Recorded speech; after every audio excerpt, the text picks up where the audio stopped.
Hello everyone, welcome again to the channel. Today we are going to continue with our Gnosis course, and today is the lesson number 4, so let's get started. So in the Gnosis we want to create our own soul, because we start from the, let's say, concept that the current human being doesn't really have a soul. We need to build it, and this is basically the task that we pursue during the course of our lives. If we want to build or actually rebuild our soul, because we lost it together with our consciousness, and to build our soul we need some building materials, so it's necessary to start to gather these resources, whether there are specific materials or energy that we need. And the main obstacle to be able to build our soul is the fact that we have so many different egos inside our consciousness. So our consciousness is broken and is inside little bottles that we call egos. In Gnosis we call them egos, but it is useful to imagine as maybe little boxes or little bottles where the consciousness is trapped, basically. So the main thing we want to do is to be able to break those bottles, to liberate the ego, to free our consciousness. And the more we free our consciousness, the more we awake our free consciousness that we already have, the more energy will be able to accumulate inside our being, and we will be able to have what is necessary to build our soul. So how are we going to accomplish this? The main thing is, according to the Gnosis, we are going to dissolve the ego, or we are going to destroy the ego, whatever helps you more. This is just a conceptual idea. And we will start with the self-knowledge. So self-knowledge, these we're referring back to practices that we already studied in previous lessons. So the first one is self-awareness. The self-awareness is the practice of subject, object, location. And if you remember, this practice has the objective of waking up our consciousness, because each of us has different levels of consciousness. We don't know how much percentage of our consciousness is inside the bottles, inside the ego, but still we're able to survive because we still have some free consciousness. But sometimes this consciousness is free but is sleeping. So the practice of the self-awareness is going to help us wake up this consciousness. And if you remember, the basic for this practice is very simple. You just need, during the day, at each point when you remember, you will try to become aware of your circumstances. Try to see, okay, who am I? What am I doing here? What am I feeling? Where am I? All possible questions you can ask, and this with a consciousness attitude. Try to really pay attention. This will, with practice and repetition, will wake up your consciousness. And the second one is the self-observation. The self-observation is going to help us remember details that we didn't know, because we never paid attention to our own psychology. So we want to be able to see the different emotions that we go through during the day, thoughts, actions, circumstances, what happened. We want to stop behaving like robots, and we want to take control of our own life. So this is the practice of self-observation. We want to be able to see ourselves as we are, because we really don't know each other, each of us very well. We don't know our own psychology. Sometimes we don't even know what we think, what we feel, we're not aware of it because they don't pay attention to these particular things. And as part of self-knowledge, we want to have some intellectual understanding, retrospection, inventory. In order to do an inventory, we need to know what we have inside. In order to have some intellectual understanding, we need to have some material to study. So if we don't know ourselves, it is impossible to even reach a very superficial understanding, which we want to accomplish with some intellectual understanding and retrospection.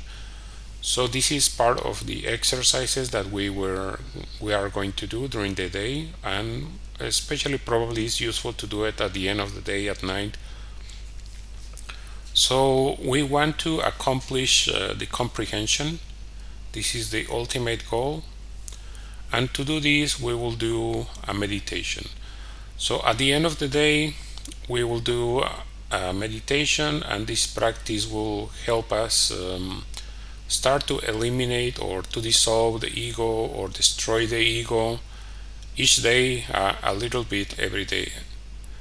How we are going to do this? We will do the retrospection. The retrospection is the process to remember as many details as possible about our day. And how are we going to do this?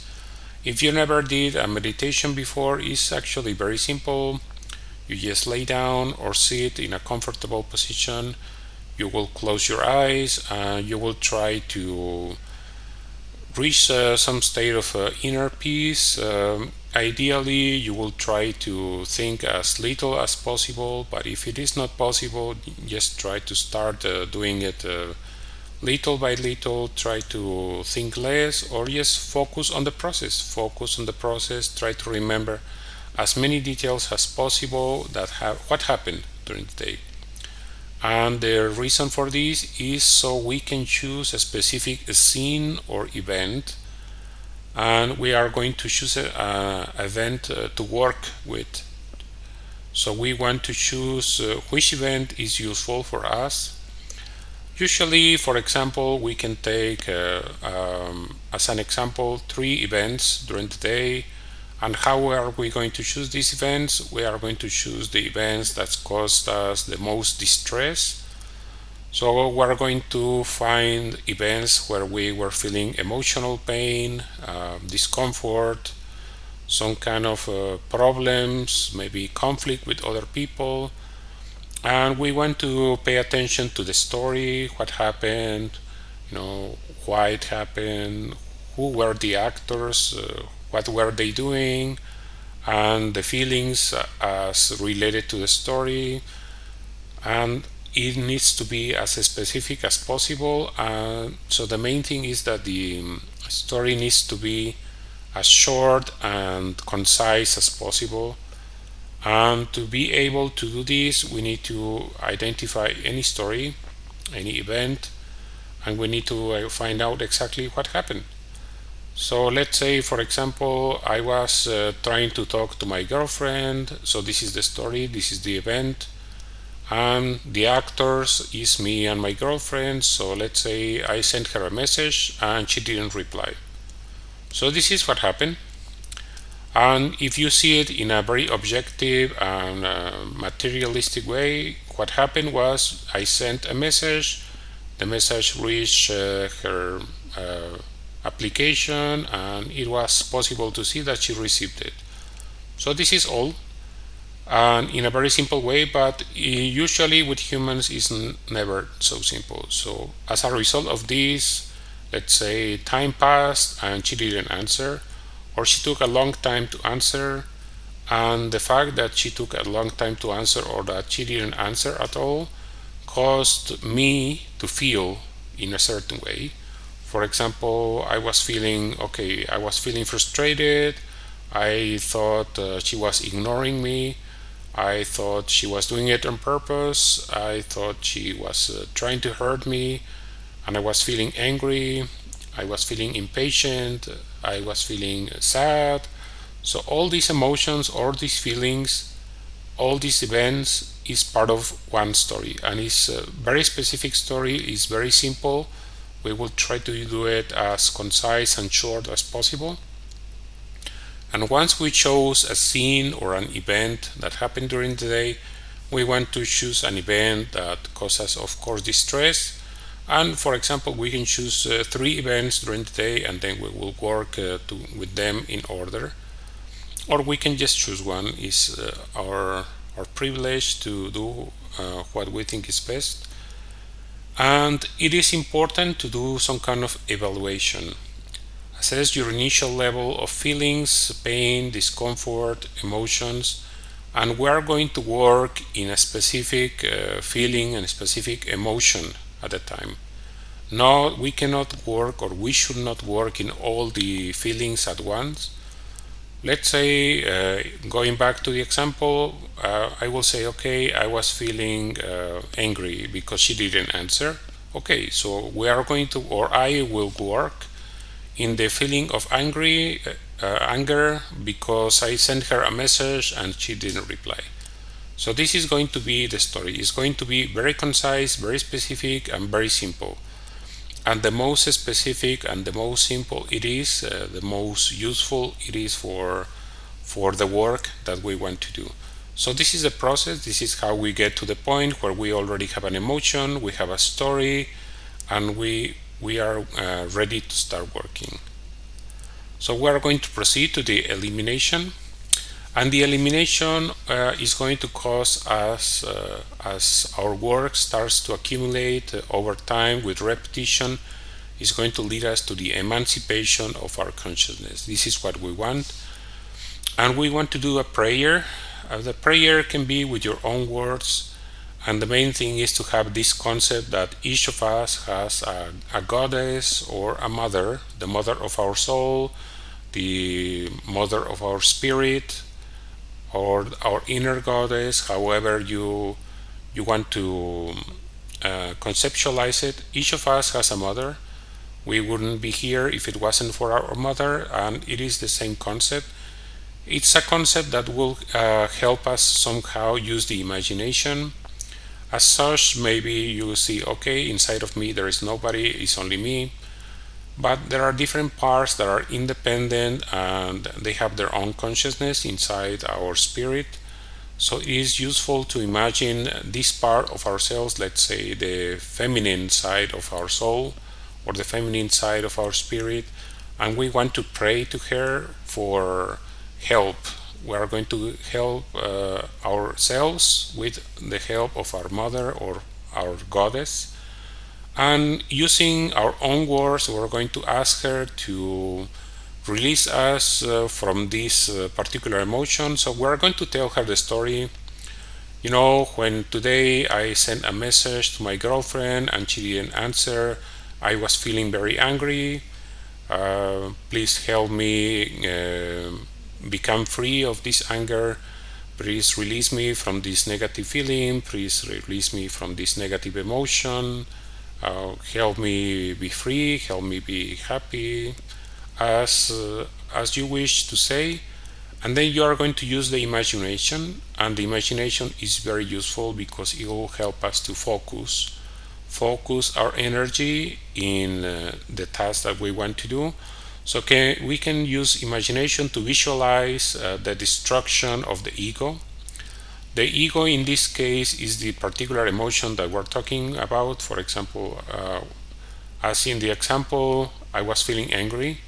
So the anger is the emotion. This is the ego. This is the program that is running that causes me this emotion. So we want to use our imagination, and we can imagine, for example, that the ego is being destroyed, that the ego is being dissolved, that it disappears, or that it changes its nature, it transforms into something indifferent. Whichever imagination or whichever image we want to use is really not so important. The imagination is just helping us focus the energy. And after we witness the dissolution of the ego, we want to have some time, some space of time where we are going to try to quiet our mind and just try to feel happiness, try to feel some love, try to feel joy, gratefulness. Then we can thank our mother for the help that she was providing us. And after that, we will come back to the previous step, and if we had another event or the same event but we have a different emotion, going back to the example, for example, I was feeling angry but I was also feeling sad. Okay, so first part, I was feeling in the feeling angry part of this event. Now I am going to work in the feeling of sadness. And remember, when we started, we want to feel how angry, for example, because we were working with anger. In the last part, in the evaluation, initially we want to say, okay, how angry am I feeling about this particular event, about this particular situation? And it is our own psychology. Let's say we can say from 1 to 10, I'm feeling very angry. For example, I'm feeling angry number 9. I'm feeling really angry. The level of anger inside of me is a 9. So after we did the exercise of elimination, after we did the inner peace, after we did the prayer, the imagination, we come back here. And when we would try to feel again, we will relive the scene inside our mind. So we see ourselves, or I see myself sending the message to my girlfriend, and I see that she didn't respond, and I try to see, okay, how does this make me feel? And I will discover, maybe I feel still angry. Maybe before I was feeling angry with a level of 9, but now I feel only 5. So that means we had some feedback about this process. So this is going to help us see some progress, because before it was 9, now I feel 5. Okay, so we can decide to continue, do it again, or we can do it next day or some other day, and we can choose another emotion, for example, sadness. Okay, I see that when she also didn't answer, I was feeling sad, and the sadness was 7. Okay, so then I will go and I will do the work. I will do the process of dissolution of the ego with the help of my own inner goddess. I do the imagination, the inner peace, and then I come back. And I try to live again the same scene inside my mind, inside my feelings, and try to pay attention to the emotions. And I discovered that now I don't feel any sadness. Before I was feeling 7 in the sadness, and now I really don't feel any sadness about this particular event. So that is progress, and this is how we're going to do it. This is a process that we can do as many times as possible. It depends basically on our own dedication, on our own discipline, and probably at the start will be more convenient if we just do one event, one specific event, maybe one emotion, and try to progress consecutively for each day. Try to make it deeper, or try to make more emotions, try to do more events. It all depends on us, and of course this requires some dedication, some discipline, but it will. The good thing about this process is that we will be able to see the progress as we continue the practice, and eventually we will be able to enjoy our own happiness. We will be able to go through life with a different sense of enjoyment that we didn't have before. So that's all. It's a very simple practice, but is very how to say, effective. So let me know what you think, and if you have any questions, you can always write them down in the comment section. And I want to remind you also about the opportunity to help me support my work as content creator. In the description of each episode, I include information about different platforms you can use to support me with donations. If you want to, you can also support me by liking, sharing this episode, and subscribing. I hope to see you again very soon. Thank you for watching.